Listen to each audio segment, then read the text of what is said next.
Welcome to Chillin' 101. We hope this video helps. You start by signing into Xbox and Epic to prove ownership. This prevents future conflicts. Once done, open a desktop browser and sign into Epic Games first so permissions flow correctly. Next, sign into the Microsoft/Xbox account in a second tab. Make sure both logins use the same email or linked consoles.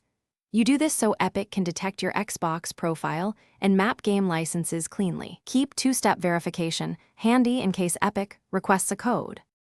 You now go to your Epic account settings and open Connections, then Accounts, where Xbox appears. Click Link or Authorize and the Microsoft OAuth window appears. Accept all requested permissions so Epic can read your profile and entitlements. Once accepted, Epic will ask which Xbox profile to attach if you have several. Choose the console you play on. Make sure to read permission prompts. They explain why Epic needs access to your friend list and ownership data for syncing purchases and progress. Finish by refreshing the Epic settings page and checking that Xbox shows connected. This confirms tokens exchanged correctly.